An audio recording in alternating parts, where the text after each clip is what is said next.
great spiritual teachers of the Eastern Church appeared even as far as the borders of Persia, where Orthodox Christianity thrived for many centuries before the appearance of Islam. Such a man was Saint Isaac of Nineveh, also known as the Syrian, who was born on the peninsula of Qatar in 613 AD, which at the time jurisdictionally was in the territory of the Syriac Church of Persia. This was right before Islam began to spread across the Middle East. The Syriac spiritual masters had their own approach to the mystical. If the Romans took pride in their legal precision, and the Greeks in their philosophical reflection, the Syriac people to the east tended to prefer expressing their faith in poetry, exploring the symbolism, the paradox, and the beauty of the faith through poetic verse. Isaac certainly grew up with a keen awareness of St. Ephrem of Nisibis, also known as St. Ephrem the Syrian, whose hymns and poetry reflecting this Eastern love of symbolism, paradox, and beauty shaped much of the religious thought of his time. During Isaac's lifetime, controversies raged within the church regarding various doctrinal and liturgical issues. Sometimes the debates could be passionate and even violent, but Isaac steered clear of these controversies and focused on the core theology of the love and mercy of God.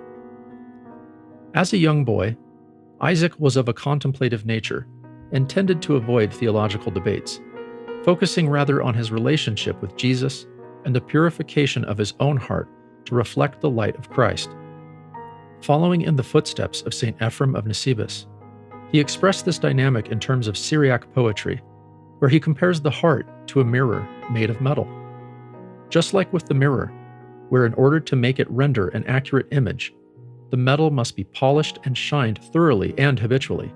In the same manner, constant ascetic practices are necessary to polish the heart so that it may accurately reflect the light of Jesus.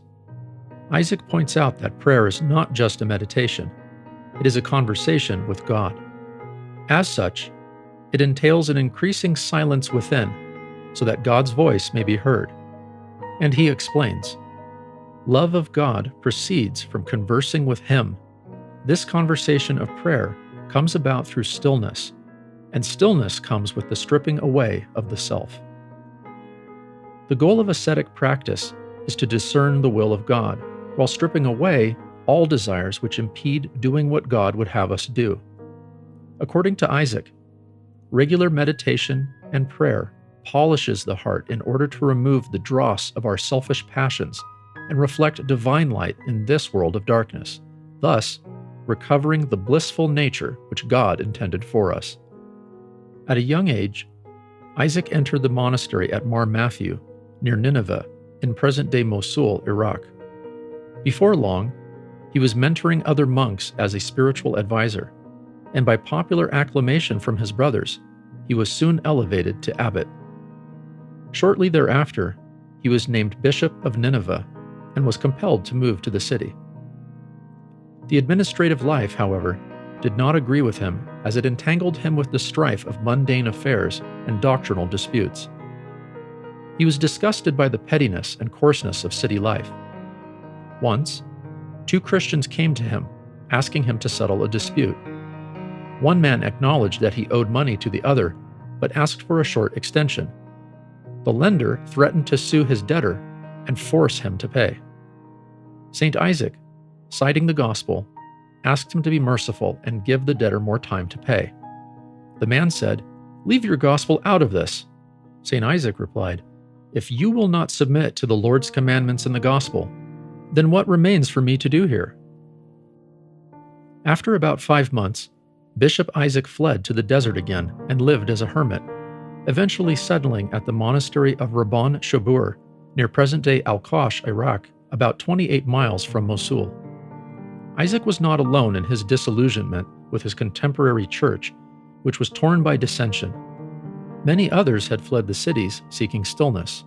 But, although many fled to the desert, the Syriac interest in ascetic practices was not always expressed isolation from society. Some small groups of men and women sought an ascetic lifestyle by living in a covenant with one another among the general population. The B'nai Qiyamah, or Sons of the Covenant, were people who had taken holy vows of sanctification.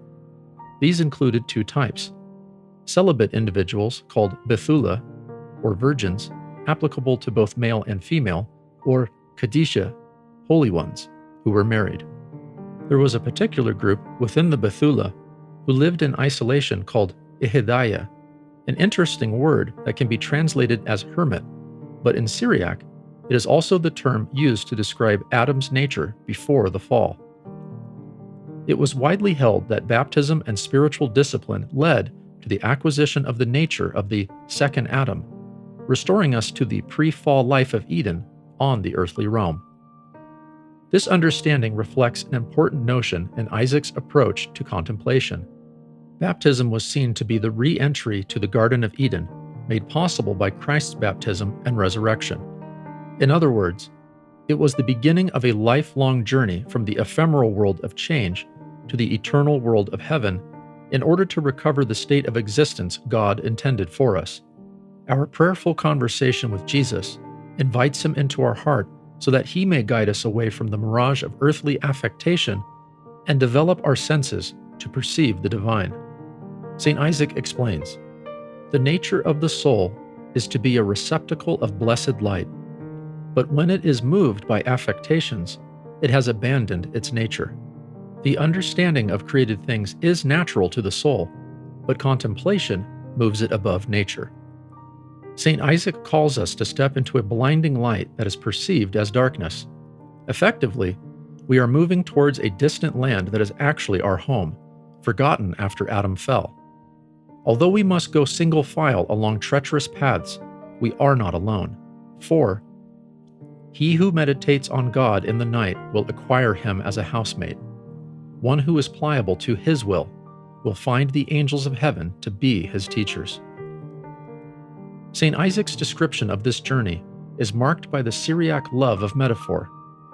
It is like a trek through the desert in which the town of origin is a simple mirage that fades from sight before the destination slowly comes to an increasing visibility. It is a kenotic journey in which one empties oneself of selfish passion, causing God's presence in the heart to become clearer as our spiritual eyes grow accustomed to the brilliant desert sun. As is often the case in caravans moving through the desert, illusory oases often tempt the faithful with evanescent rewards and lead them astray. These illusions and temptations, however, lose their power as God grants us the humility which cures our selfishness. In remembering one's transgressions and imperfections, the solitudinous journey cleanses the heart, raising the mind. Above the reproach and accusations of others and above zealotry, by not being one whose hand is against everyone and against whom is everyone's hand, but rather one who remains alone and isolated, not taking on the concern of anyone else in the world apart from himself. In an age of pitched ecclesial battles, St. Isaac saw the wisdom in casting the beam out of one's eye before trying to remove the mote from the eyes of others. He saw the struggle for humility as an absolute necessity. The arduous journey through the desert is painful by nature and is a lifelong quest. St. Isaac tells us that this spiritual journey must be motivated by love of God rather than fear of judgment and punishment. As a handful of sand thrown into the ocean, so are the sins of all flesh as compared with the mind of God. Just as a strongly flowing stream is not blocked up by a handful of earth, so the compassion of the Creator is not overcome by the wickedness of His creatures. It is God's initial love for us. That is the model. And we respond to Him by seeking to reflect His love for the cosmos. God the Creator is not separate from God the lover of creation. St. Isaac explains that devotion involves our entire being and is not simply a matter of intellectual conviction or of mere mental contemplation. As creation groans for the manifestation of the sons of God, St. Isaac tells us that every prayer in which the body does not toil and the heart does not feel suffering is without a soul and invalid.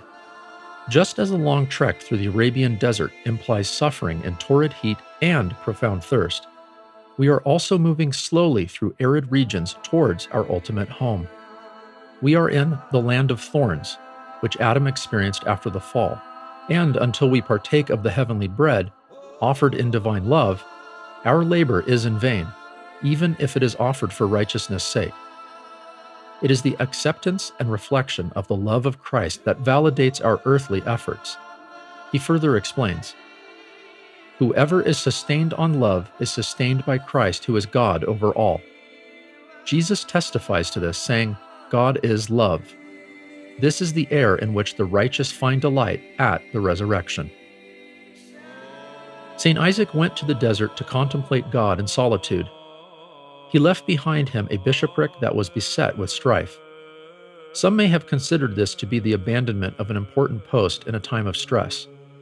To the denizens of our world of thorns, it may appear so, and he certainly suffered accusations and reproach from the zealots of his time. But it is one of those paradoxes which the Syriac saints love so well.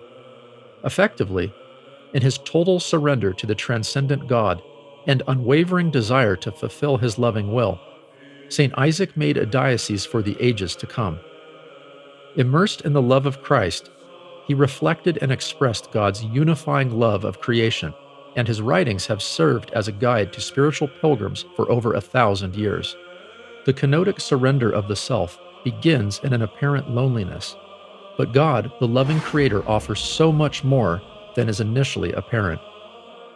The desert overflows with an ocean of compassion, and the heart reflecting the Creator's love is a heart on fire for the whole of creation, for humanity, for the birds, for the animals, for demons, and for all that exists. At the recollection and at the sight of them, such a person's eyes overflow with tears owing to the vehemence of the compassion which grips the heart.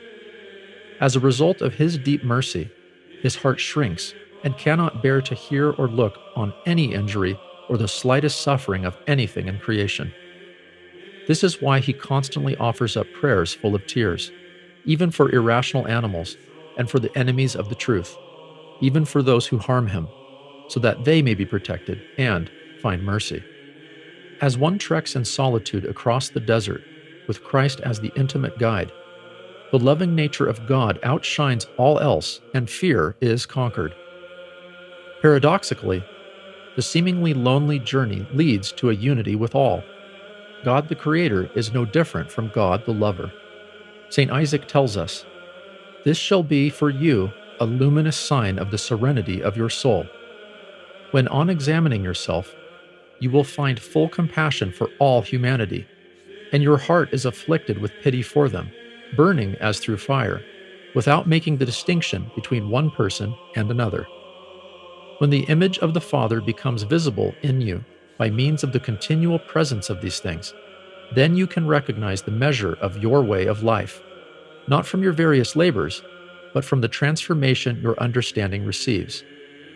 The body is then likely to be bathed in tears, as the intellect gazes on things spiritual."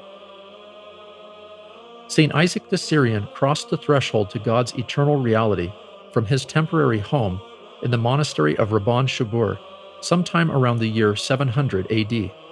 Yet, he still remains a living guide and a spiritual wellspring to us who dwell in the desert of the world, seeking a path to our transcendent home, which God has prepared for us in his loving embrace. Saint Isaac, pray for us. Rachem Allan, Ya Maria, Rachem Allan.